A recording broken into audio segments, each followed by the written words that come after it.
इंदिरा एकादशी। अश्विनी माह की कृष्ण पक्ष की एकादशी को इंदिरा एकादशी कहा जाता है। श्राद्ध पक्ष में आने के कारण इसका महत्व और अधिक बढ़ जाता है। इसे मोक्ष प्राप्ति का सहज मार्ग कहा जाता है। इससे पितरों को मोक्ष मिलता है। इस एकादशी का व्रत करने से पितरों का उद्धार होता है। इस दिन शालिग्राम भगवान की पूजा करते हैं और व्रत रखते हैं। सबसे पहले स्नान आदि करके शुद्ध होते हैं। उसके बाद शालिग्राम जी को पंचामृत से स्नान कराकर उन्हें भोग लगाकर आरती उतारते हैं। एक बात जरूरी यह है कि शालिग्राम जी को तुलसी दल अवश्य चढ़ाना चाहिए। पंचामृत को सभी लोगों में बांटा जाता है। इंदिरा एकादशी के व्रत को कोई भी व्यक्ति मन से करता है तो उसके पूर्वज अवश्य स्वर्ग को जाते हैं। जो भी व्यक्ति इस व्रत की कहानी सुनता है या करता है उसके सभी पापों से छुटकारा मिल जाता है। इंदिरा एकादशी व्रत विधि। यह व्रत अश्विनी कृष्ण पक्ष की दशमी से ही शुरू हो जाता है, जिसमें एक बार भोजन ब्रह्मचर्य का पालन करना होता है। दशमी के दिन प्रातः स्नान कर घर में पूजा पाठ करें, फिर दोपहर में नदी में स्नान करके तर्पण की विधि करें। श्राद्ध की विधि के बाद ब्राह्मणों को भोजन करवाएं एवं स्वयं भी भोजन ग्रहण करें। दूसरे दिन एकादशी के दिन सुबह स्नान करें एवं पूरे दिन के लिए निराहार व्रत का संकल्प लें। पितरों का आशीष लेने के लिए विधि पूर्वक श्राद्ध कर ब्राह्मण को भोजन व दक्षिणा देना चाहिए। पितरों को दिया गया अन्न पिंड गाय को खिलाना चाहिए। एकादशी की तिथि को दोपहर को शालिग्राम भगवान की मूर्ति को स्थापित किया जाता है, जिसकी स्थापना के लिए किसी ब्राह्मण को बुलाना चाहिए। भगवान शालिग्राम को पंचामृत से स्नान कराकर भोग लगाना चाहिए तथा पूजा कर आरती करनी चाहिए। फिर पंचामृत वितरण कर ब्राह्मणों को भोजन कराकर दक्षिणा देनी चाहिए। इस दिन पूजा तथा प्रसाद में तुलसी की पत्तियों का यानी तुलसी दल का प्रयोग अनिवार्य रूप से किया जाता है। एकादशी की रात्रि में सोना नहीं चाहिए। पूरी रात्रि जाग कर भगवान विष्णु का पाठ या मंत्र जाप करना चाहिए, अन्यथा भजन कीर्तन भी किया जा सकता है। परिवार में जिन लोगों की मृत्यु हो चुकी हो उनका नाम लेकर भगवान से प्रार्थना करनी चाहिए कि उन्हें सद्गति प्रदान करें। उसके बाद अगले दिन यानी द्वादशी तिथि को प्रातः स्नान आदि कार्य करने के बाद ब्राह्मणों को दक्षिणा देने के बाद ही अपने परिवार के साथ मौन होकर भोजन करना चाहिए। इंदिरा एकादशी व्रत कथा। भगवान श्री कृष्ण की भक्ति से भावविह्वल होकर अर्जुन ने कहा, हे प्रभु, अब आप कृपा कर अश्विनी माह के कृष्ण पक्ष की एकादशी की कथा को कहिए। इस एकादशी का क्या नाम है तथा इसका व्रत करने से कौन सा फल मिलता है? कृपा कर विधान पूर्वक कहिए। भगवान श्री कृष्ण ने अर्जुन से कहा, हे धनुधर, अश्विनी माह के कृष्ण पक्ष की एकादशी का नाम इंदिरा है। इस एकादशी का व्रत करने से सभी पाप नष्ट हो जाते हैं। नरक में गए हुए पितरों का उद्धार हो जाता है। हे अर्जुन, इस एकादशी की कथा के श्रवण मात्र से ही मनुष्य को अनंत फल की प्राप्ति होती है। मैं यह कथा सुनाता हूँ, तुम ध्यान पूर्वक श्रवण करो। सतयुग में महिष्मती नाम की नगरी में इंद्रसेन नाम का एक प्रतापी राजा राज्य करता था। वह पुत्र पौत्र धन धान्य आदि से पूर्ण था। उसके शत्रु सदैव उससे भयभीत रहते थे। एक दिन राजा अपनी राज्यसभा में सुखपूर्वक बैठा था कि महर्षि नारद वहां आए।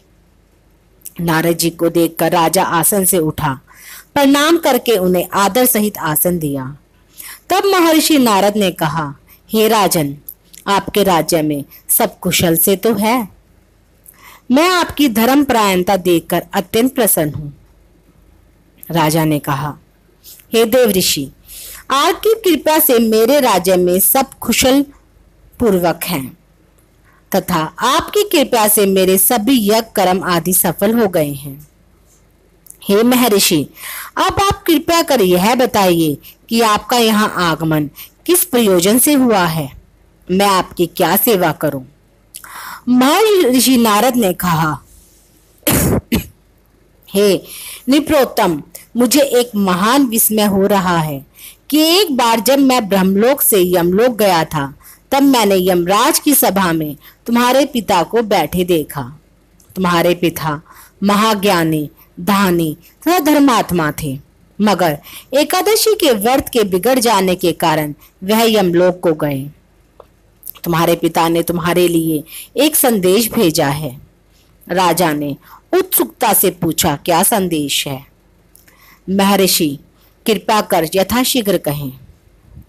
राजन, तुम्हारे पिता ने कहा है, महर्षि, आप मेरे पुत्र इंद्रसेन, जो कि महिष्मती नगरी का राजा है, के पास जाकर एक संदेश देने की कृपा करें कि मेरे किसी पूर्व जन्म के बुरे कर्म के कारण ही मुझे यह लोक मिला है। यदि मेरा पुत्र अश्विनी माह के कृष्ण पक्ष की इंदिरा एकादशी का व्रत करे और उस व्रत के फल को मुझे दे दे तो मेरी मुक्ति हो जाए, मैं भी इस लोक से छूटकर स्वर्ग लोक में वास करूं। इंद्रसेन को अपने पिता के यमलोक में पड़े होने की बात सुनकर महान दुख हुआ और उसने नारद से कहा, हे नारद जी, यह तो बड़े दुख का समाचार है कि मेरे पिता यमलोक में पड़े हैं। मैं उनकी मुक्ति का उपाय अवश्य करूंगा। आप मुझे इंदिरा एकादशी व्रत का विधान बताने की कृपा करें। नारद ने कहा, हे राजन, अश्विनी माह के कृष्ण पक्ष की दशमी के दिन प्रातः काल श्रद्धा पूर्वक स्नान करना चाहिए। उसके उपरांत दोपहर को भी स्नान करना चाहिए। उस समय जल से निकलकर श्रद्धा पूर्वक पितरों का श्राद्ध करें और उस दिन एक समय भोजन करें और रात्रि को पृथ्वी पर शयन करें। उसके दूसरे दिन अर्थात एकादशी के दिन नित्य कर्मों से निवृत्त होकर स्नानादि के उपरांत भक्ति पूर्वक व्रत को धारण करें और इस प्रकार संकल्प करें, मैं आज निराहार रहूंगा और सभी भोगों का त्याग कर दूंगा। इसके उपरांत अगले दिन भोजन करूंगा। हे ईश्वर, आप मेरी रक्षा करने वाले हैं, आप मेरे उपवास को संपूर्ण कराएं।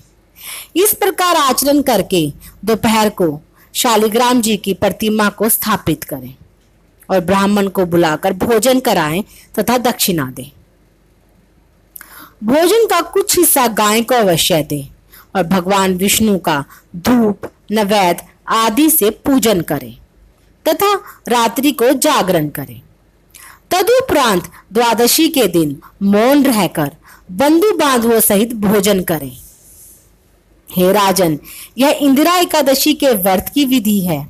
यदि तुम आलस्य त्याग कर इस एकादशी के व्रत को करोगे तो तुम्हारे पिता अवश्य ही स्वर्ग के अधिकारी बन जाएंगे।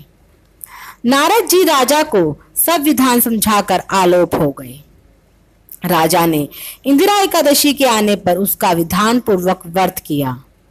बंधु बांधवों सहित इस व्रत के करने से आकाश से पुष्पों की वर्षा हुई और राजा के पिता यमलोक से रथ पर चढ़कर स्वर्ग को चले गए। इस एकादशी के प्रभाव से राजा इंद्रसेन भी इलोक में सुख भोग कर अंत में स्वर्गलोक को गया। भगवान श्री कृष्ण ने कहा, हे सखा, यह मैंने तुम्हारे सामने इंदिरा एकादशी के महात्म्य का वर्णन किया है। इस कथा के पढ़ने व सुनने मात्र से ही सभी पापों का शमन हो जाता है और अंत में मनुष्य स्वर्ग लोक का अधिकारी बनता है। मनुष्य जो भी प्रण करे उसे चाहिए कि वह उसका तन मन धन से पूरा करे। किसी भी कार्य का प्रण करके उसे तोड़ना नहीं चाहिए। इंदिरा एकादशी व्रत का महत्व। पद्म पुराण के अनुसार इंदिरा एकादशी व्रत साधक की मृत्यु के बाद भी प्रभावित करता है। इसके प्रभाव से व्यक्ति के सभी पापों का नाश तथा स्वर्ग लोक प्राप्त करता है। इस व्रत के प्रभाव से जातक के पितरों का दोष भी समाप्त होता है। पितृपक्ष की एकादशी होने के कारण यह एकादशी पितरों की मुक्ति के लिए उत्तम मानी गई है। भगवान श्री कृष्ण ने युधिष्ठिर से कहा कि जो व्यक्ति इस एकादशी का व्रत रखकर भगवान हर्षिकेश की पूजा करता है वह मृत्यु के बाद यमलोक जाने से बच जाता है।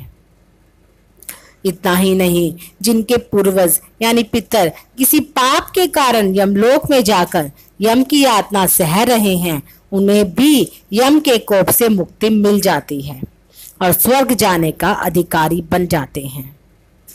पितृपक्ष में इस एकादशी के आने का उद्देश्य भी यही है कि जिनके पितर यम की यातना सह रहे हैं उन्हें मुक्ति मिल जाए।